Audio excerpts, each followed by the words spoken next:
কলকাতা কর্পোরেশনের revenue drop করছে ইনপ্রপার management. এবং এই কালীবাবুর কথা কেন বারবার বলছি, তার কারণ হচ্ছে এই সমস্ত মানুষ যাদেরকে হ্যাচারির ওপর দিকে রাখা হয়েছে, হ্যাচারির ওপর মানে একটা যদি কোম্পানি যেভাবে কাজ করে, একটা অর্গানাইজেশনও সেইভাবেই হ্যাচারি সিস্টেমে কাজ করে। ওপরে যারা থাকে ডিসিশনস মেকার, তাদের ডিসিশনসটাই থ্রু দ্য প্রপার চ্যানেলেতে গ্রাস রুটে আসবে এবং সেখান থেকে আবার ফিডব্যাক করবে। বাট দ্য মেইন কালপিট হচ্ছে এই ওএসডি কালী। এর বক্তব্য যেটা হচ্ছে যে ইকোনমিক গ্রোথকে এ আটকে দিচ্ছে। আমি data science application of the data science on the KMC এর তার যা তথ্য আপনাদের পরবর্তী ভিডিওতে আস্তে আস্তে তুলে ধরবো। যে প্রথম আমরা ডেটা সায়েন্সের যেটা অ্যাপ্লাই করি, যে আমার রেভিনিউ জেনারেটের ক্ষেত্রে কলকাতা কর্পোরেশন কোন জায়গায় পিছিয়ে আছে। ধরুন যে বাড়িগুলো আজকে স্যাংশন নিচ্ছে, সেই বাড়িগুলোর কি সিসি নিচ্ছে, সেই বাড়িগুলো কি ড্রেনের লাইনের স্যাংশনটা নিচ্ছে, না ড্রেনের লাইন ঢুকিয়ে দেওয়া হচ্ছে। এই ধরনের তথ্যগুলোর বার করতে গেলে আপনাকে ডেটা সায়েন্সের অ্যাপ্লিকেশনটার উপর ডিপেন্ড করতে হবে। সো কম্পিউটেশনাল ডেটা সায়েন্সটা মেনলি দাঁড়িয়ে আছে তিনটে সাবজেক্ট। একটা হচ্ছে computational thinking and the programming, আমার মতো করে আমরা প্রোগ্রামিংটাকে করব। অ্যান্ড সেকেন্ড হচ্ছে ম্যাথামেটিক্স অ্যান্ড স্ট্যাটিস্টিক্স। এই দুটোর ওপর দাঁড়িয়ে এই প্রোগ্রামিংগুলো তৈরি করা হয়। আপনাদের উদাহরণস্বরূপ বলতে পারি, ধরুন আমি জানতে চাই যে আগের বছরে এই সময় কটা স্যাংশন হয়েছে, G+4 কটা হয়েছে, তার ওপরের কটা স্যাংশন হয়েছে, আর আজকের দিনে দাঁড়িয়ে G+4 কটা স্যাংশন হয়েছে মধ্যে আর তার ওপরে কত স্যাংশন হয়েছে। তো এবং সেই স্যাংশনগুলো আগের বছর যে স্যাংশনগুলো হয়েছে তাদের মধ্যে কোনো বিল্ডিংগুলো শেষ হয়েছে বা হতে পারেনি তার ডেটা, এবং তারা সিসি নিয়েছে কি না, তারা ওয়াটার কানেকশানের জন্য পারমিশন নিয়েছে কি না, ড্রেনেজ পারমিশন নিয়েছে কি না, সমস্ত তথ্য এই পাওয়া যাবে ডেটা থেকে। এবং এই ডেটা থেকে যদি আমরা তুলতে পারি, আমরা বলতে পারবো যে কোন বিল্ডিংগুলো অবৈধভাবে তোলা হচ্ছে। তো এই ডেটা সায়েন্সের জন্য আপনার কম্পিউটেশনাল একটা থিঙ্কিং লাগবে। অর্থাৎ আপনি যে একটা প্রোগ্রামিং, ধরুন প্রোগ্রামিংটার আমায় জানতে হবে যে কটা G+4 বাড়ি হয়েছে, আগের বছর কটা হয়েছিল, এবছর কটা হয়েছে।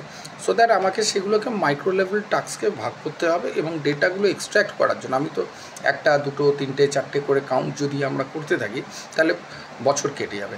সো কেন হিউজ ডেটা একটা 144 নম্বর ওয়ার্ডের মধ্যে। সো আমাদের সেই ডেটাগুলোকে অ্যানালাইসিস করার জন্য একটা প্রোগ্রামিং ফর্ম করতে হবে এবং প্রোগ্রাম সেইখান থেকে ডেটাগুলোকে এক্সট্র্যাক্ট করবে এবং ডেটা এক্সট্র্যাক্ট করে আমাকে বলে দেবে যে কোন জায়গায় আমরা বসে আছি। দুর্ভাগ্য সেই সফটওয়্যার ইউজ করা হয় না কলকাতা কর্পোরেশনের। আইটি সেক্টরেতে যাদেরকে বসানো হয়েছে, এত টাকা মাইনে দেওয়া হয়, তাদের মধ্যে এই ডেটা অ্যানালাইসিস করার পাওয়ার তাদের মধ্যে নেই বা তাদের সদিচ্ছাও নেই।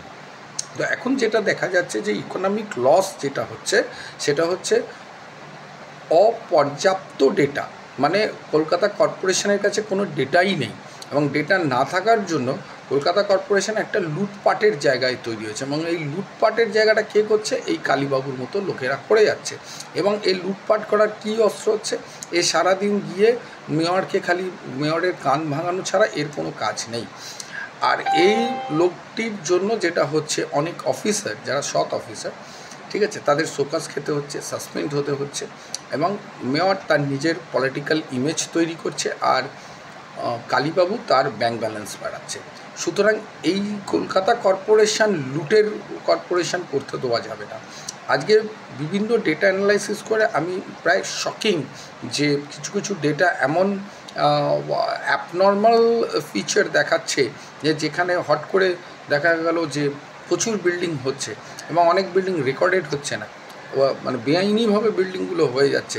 সেখানে দেখা হচ্ছে যে কোনো বিল্ডিংয়ের স্যাংশন নেই, কিন্তু এরিয়া যখন সার্ভে করা হচ্ছে এরিয়াল বা গুগলস দিয়ে, সেখানে দেখা যাচ্ছে যে প্রচুর বিল্ডিং অনায়াসে উঠছে, সেগুলোর কোনো ডেটা কলকাতা কর্পোরেশনের কাছে নেই।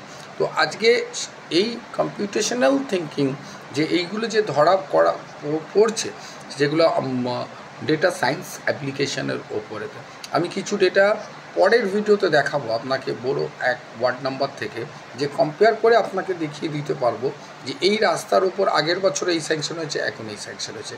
তো এইভাবে কটা স্যাংশন কোন এরিয়ায় হচ্ছে, সেখানে কমছে না বাড়ছে, কেন কমলে কেন কমছে, কেন বাড়লে কেন বাড়ছে, তার যে ডেটাগুলো সেইগুলোকে আমরা তুলে ধরব।